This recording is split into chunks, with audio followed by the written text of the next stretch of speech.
everybody, and welcome to the Ad Project Podcast. You're listening to Matt and Joe. So we own Ad Advance, a digital advertising agency with campaigns generating hundreds of millions of dollars in sales. We've obsessed over finding insights on the most effective Amazon advertising strategies and then built a system around it. So now we're here to share our insights and thoughts and give you weekly updates on trends, strategies, and best practices. So welcome again. I'm Joe. This is Matt. Hey, everybody. So today we're going to be really focusing on keyword research and product targeting research to populate your campaigns. Up to this point, we did a full overview on the different ad types, and then we've really focused on sponsored products from the start. So talking about auto campaigns, manual campaigns, and the campaign funnel structure. So today what we're really going to focus on is now either with new product launches or for existing products, what keyword and product research can you do to really populate those campaigns as you go? And then really how do you build on the funnel structure that automatically helps feed keywords and product targets downstream? So the first items that we can talk through are we really want to differentiate between product launches and existing products that we have established. So Matt, maybe I'll take the first one for product launches, and then you can dig into more details when you've got existing historical data as you go. Sounds good. So one key thing for new product launches is you obviously don't have the full information on how people are going to find you, but you've got a lot of key insights as the product designer, the product owner, on how you feel like people are going to find you. And so one key piece that we want to do is when we're launching new products, we want to show Amazon that the products are good, that they're going to convert, and that people are going to purchase them. And the key way that we can do that is really focusing on high relevancy keywords and product targets, and then also focusing on the placements that tend to convert the best. So when we look at new product launches, the key goal with Amazon advertising is high relevancy. So when you're looking at setting up new manual campaigns for your new products, really what we like to do is we like to take a very targeted approach. There's some people who will focus on trying to hit as many keywords as you can from the start, trying to pick out all the long tail keywords, focusing on all your competitors and substitutes and everything else like that. Personally, we take a much more targeted approach. We want to make sure that our ad spend is aggressively focused on those high relevancy keywords. So when you're looking at your product, really a key thing to look at is if I'm searching for this product that I just designed or purchased, how would I find it? And really focusing on those top 10 to 20 keywords to really get momentum for those key search terms, how people will find you. So what we tend to do is we like to set up campaigns, manual campaigns, like phrase campaigns, where we focus on 10 to 20 very highly relevant keywords from the start. And then we get aggressive bids to get those initial impressions and really start driving the traction through it. One other thing to keep in mind for new product launches and for advertising with new product launches is that just to keep in mind what the key goals are. So from the start, the key goals are to try to drive initial sales and initial traffic and initial volume to your products. You're trying to build up those reviews, that social proof, to really show people that when they click on your listing, you've got a solid product and they should purchase. So the initial goal is not to achieve like the lowest ACoS from the start or to really focus on margin with your ads. It's to focus on driving that volume, those sales, to really build up the listing and to also show Amazon that your products are going to convert well for those keywords and search terms.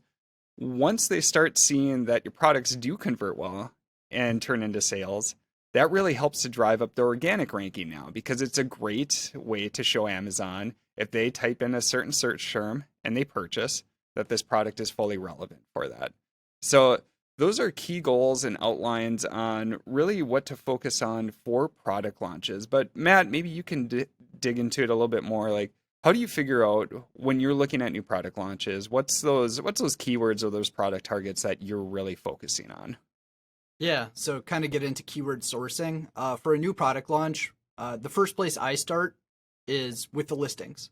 So taking a close look at listing title, especially picking out key product attributes associated with that title, and then pairing them with core keywords very closely related to the product.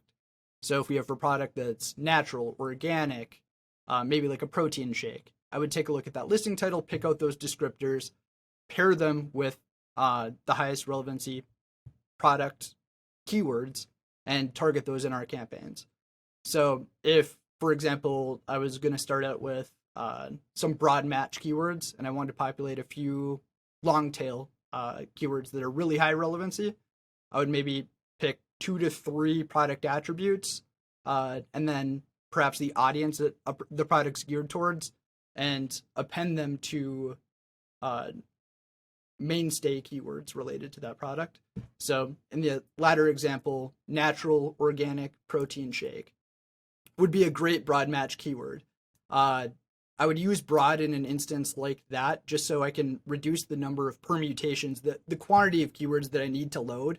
The order doesn't really matter when you're using such long tail keywords.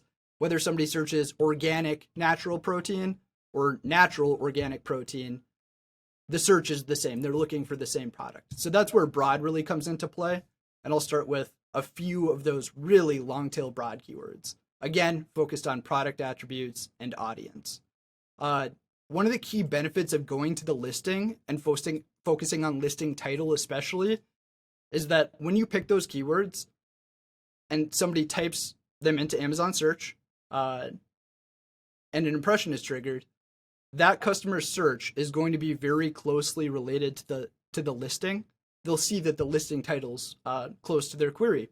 So that drastically increases the odds of a click-through and a conversion, because based on the title, the most important description of the product, it's what they're looking for. So aligning your initial keyword mix with very high relevance keywords that are in your listing title is one best practice that I'd recommend.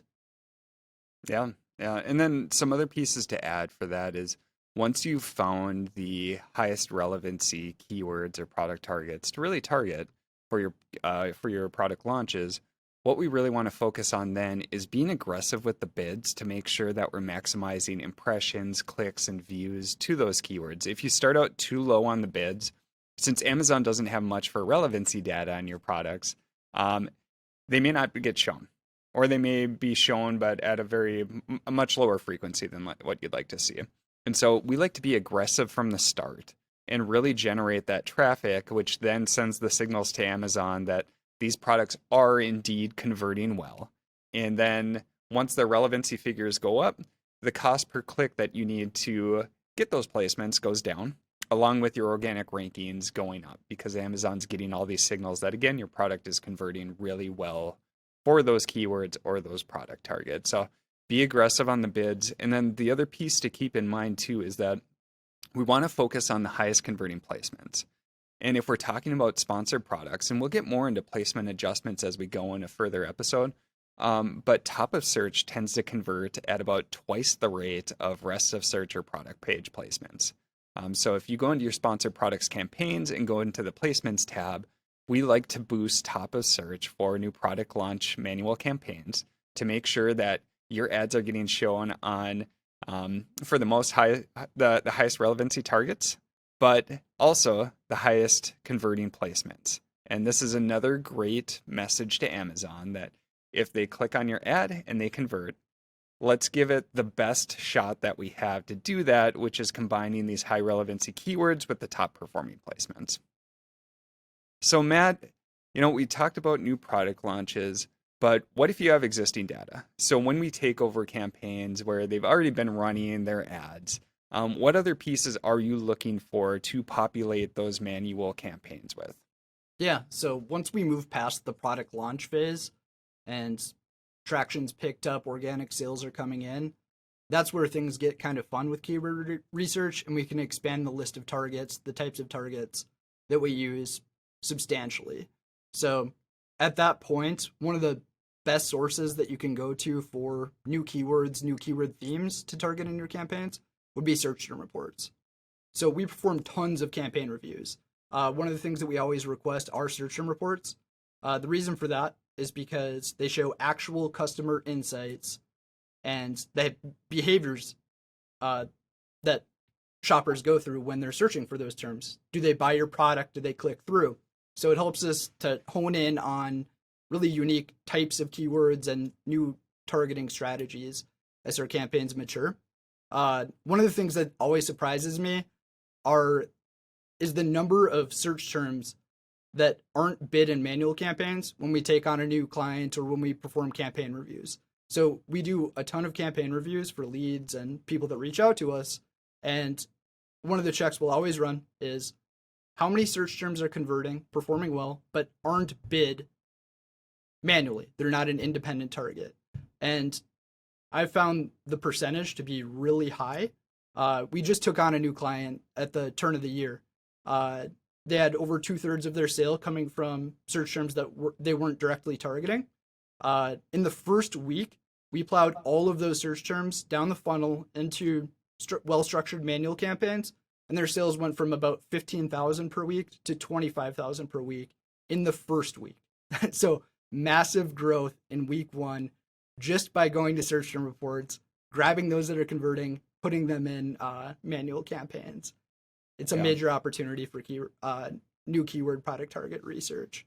And so what Matt's going through too is just kind of it's boosting up the campaign funnel structure that we talked about in the previous episodes. And so if we already had a well-structured campaign funnel set up before those new clients came on, all those keywords would already be bid manually. But what we find is that many people rely a lot on auto campaigns, which is fine. But once we can get those into manual campaigns and better target the highest performers and get those bids set right and get the placement adjustments set right, we can see some massive gains. So that's one piece that really feeds back into the power of the campaign funnel structure and why we covered that so much in depth. But as you're going through and looking to restructure new campaigns, the first and most obvious place to start is the existing data that you have for those products, and it's the search term report. So that's always the first place that we start too. So Matt, what are some other locations that you go to when doing initial keyword or product target research? Yeah, well, going beyond search term reports, which provide tons of nuggets for just, even if it doesn't exist in a search term report yet, you can find themes within those for things that could work well. So just using that search term reports as a jumping off point to new targeting strategies. There are other opportunities too. Just using Amazon search, keying in relevant targets that convert well for your products, and then taking a look at competitor listings. You can conquest competitors directly. So target their brand names, their products in specific conquesting campaigns. Returns are kind of variable with that strategy, but great way to steal market share from competition. And it's zero sum, their ranking, it'll improve your ranking at the expense of yours. Amazon's competitive. So that's a fun strategy to utilize, especially when returns are solid and competitors aren't effectively defending their brand. Another report that I really love, it works for keywords and product targets, are brand analytics reports. So if you're a brand registered seller, you have access to these brand analytics reports. For keyword research, my favorite is also called a search term report. So it's not a search term report related to your campaigns, your products. It's basically a list of the highest searched search terms on Amazon, up to 1 million plus, over whatever period you specify. And what you can do is take a seed keyword, so a keyword related to your product, like natural protein shake, type it into that search in the search term report, and it'll list a bunch of variations of that search term that shoppers search for, and it'll also list the products that sell most frequently associated with those searches. So if we take a seed keyword like natural protein, we can come up with a list of maybe 15 other natural protein related keywords, target those in our campaigns if that seed keyword is done well, and then also grab those associated competitors, those product targets that are picking up a ton of traffic for those, and potentially conquest them with product targeting, or even keyword targeting their brand names. Yeah, yeah. Another fun piece to dig into for keyword research is also using the search bar in Amazon, but looking at their autofill feature. So if you type in an initial search term, so say if I type in snowshoes, it's pretty snowy up here right now in Duluth, and I can look at what Amazon fills on the back end for that for common searches. So it might be snowshoes for men, snowshoes for icy conditions. Like there's a lot of different pieces and ideas that you can get on the keyword search term side just by starting to type in a phrase on Amazon and then seeing what they autofill with on the back end too. So that's another piece that I love to check out. Yeah, Yeah, those are typically really high traffic search terms too, to be indexed in those search suggestions. And when I'm shopping, I find myself clicking those all the time. for sure. Definitely For sure. useful. Yeah, another fun one to keep in mind too is alternative languages in different markets. So, for instance, in the US, I can't remember the exact figure, but it's somewhere between like 13 to 15% of US households, their primary spoken language is Spanish. And so targeting other languages within the different markets, it's a strategy that we've been testing a lot lately, and we're finding a lot of incremental sales. I mean, if you look at the Spanish-speaking households in the U.S. and compare that population to the population of Canada, there's actually more Spanish-speaking households in the U.S. than there are people in Canada.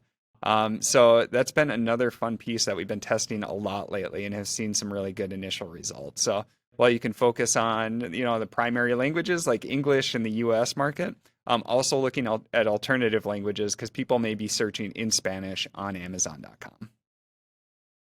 Absolutely. Yeah. So any other ones that you use for keyword research, Matt, or any other tools? Yeah, I mean, we'll use some external tools from time to time as well. There are so many good sources on Amazon with insights coming directly from Amazon so it's quite a bit more trustworthy. But if we're looking for ideas or finding some general themes, then using some of the third-party tools that are available on the market can be really useful. I typically wouldn't use them on the front end or until products are a bit more mature. So wouldn't use them at launch, but when we're targeting a wider breadth of keywords, then they really come into play.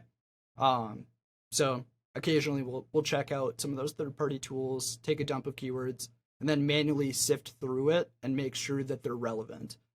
That's one of the issues with those is you'll get a lot of search that's close but not quite, and it can lead, especially with like broader phrase match, it can lead to poor results if you don't manually screen through those third-party tools. Yeah. So while we develop all of our own software for third-party tools, one of our go-tos is Helium 10 just for extra ideas that we use. So that's one of the few third-party tools that we use on a regular basis. And one of the great features of Helium 10 is they have this ASIN grabber. And so for product targeting research, that's one of the more useful things that they offer and we do use frequently. So if you go to Amazon and you type in a search that's very closely related to your product, so a long tail keyword like natural organic protein shake for women, that's about as descriptive as it gets. You can use a tool like that to pull all the ASIN that appear in search results, just like that, single click, and then use that as a jumping off point for your product targeting, targeting those ASINs in your manual product targeting campaigns. Yeah. So since we jumped into product targeting, I guess we just touched on Helium 10, but what's other ways that you typically find other product targets to include in the manual campaigns? My first recommendation would be start with your own products. So we'll run these campaigns we call ASIN defense campaigns. It's a cross promotion tactic where you target your own products on your product detail pages. So really cool tactic. We'll get into that quite a bit more in a future podcast episode. But for competitor product targets, a go-to I use frequently would be brand analytics reports again. If you're brand registered, use them. There's a couple really useful ones beyond that search term report I mentioned earlier. Market basket analysis. those show the products that are frequently purchased with your product. So great for targeting complementary products. Item comparison and alternative purchase reports are great for building out a list of substitutes. So I think these brand analytics reports, especially alternative purchase and to an extent item comparison, are among the most valuable offered for product targeting research. It's coming straight from Amazon.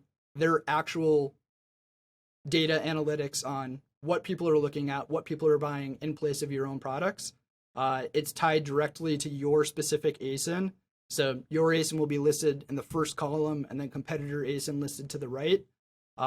Pulling those on a frequent basis, maybe once a month, or even quarterly, they offer quarterly reports, is a great way to supplement your product targeting campaigns. I guess the third would be using suggestions or even category targeting with modified attributes. Do you want to cover that piece, Joe? Yeah. So one piece that we've enjoyed a lot lately, and it's gotten continually better, is the suggested product targets directly from Amazon. So when you look at all these different suggestions and these different tools, really what they're based off of is one, a whole bunch of data, and two, really good algorithms to figure out the connections between the two. And so if you look at having a whole bunch of data, Amazon definitely wins that. I mean, they have, like we talked about before, one of the biggest databases of consumer preferences in the history of humanity. And so they're also leaders in artificial intelligence and AI. They've got Amazon Web Services. We've really been lucky enough to work with some of the product teams who are working on these different methods to find other comparable product targets. And one thing that we found is like there's actually a difference between the sponsored display product targeting and the sponsored product targeting. And when we compare the recommended product targets between the two, we've actually found that the sponsored display side has been much more solid. And key reasons we found is that they actually take into account different listing attributes. The way they categorize the connections between different products is also different. So in one method, in the sponsored products method, they may just look if you view similar products within the same session. And, as we're shopping, we can be viewing a lot of different categories of products within the same session. So that's where you can get some of these weird product targeting recommendations with sponsored products, where in sponsored display, they're looking more at like connections on purchases and then also taking into account differences within the catalog, whether it's or similarities within the catalog, whether it's product title, descriptions, or other pieces that really go into the product itself. They can make a much better connection. And so we've seen a major improvement in the recommended product target, especially on the sponsored display side. So if you're looking to implement, you could set up a sponsored display product targeting campaign, look at their suggested ASINs, and then you could use those on the sponsored product side. For us, since we develop our own software, we can use the API connection from sponsored display, and we actually use that to populate sponsored products and get ideas there too. So I would definitely keep watching out for the recommendations from Amazon.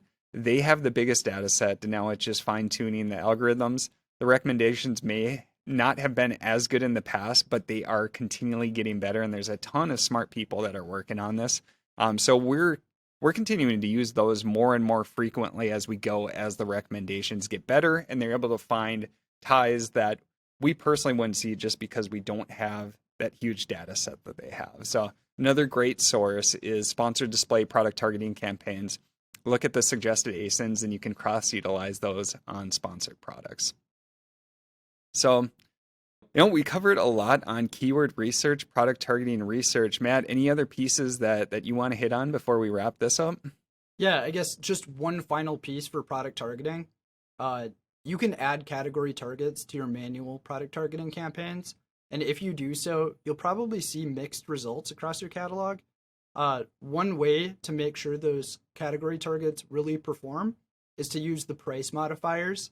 So put a price point higher than your product, or at least in line with your product, and you'll see substantially better results. Shoppers on Amazon are typically pretty price conscious. So using those pricing modifiers makes a big difference. reviews to an extent, putting, maybe 4 stars or less, also nets large improvements.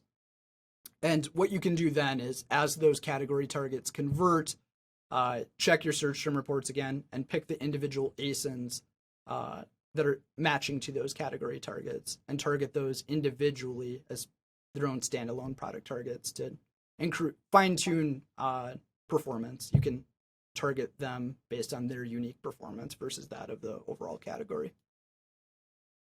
Sounds good. Yeah, I love it. So overall, we covered a lot of different keyword research, product targeting research methods that we utilize.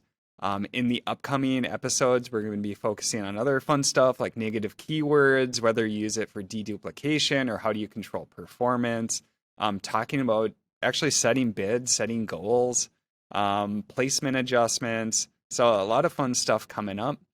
So thanks for listening, and make sure that you join for the next episodes where we get to dig into a lot more of these details or these topics in much more detail.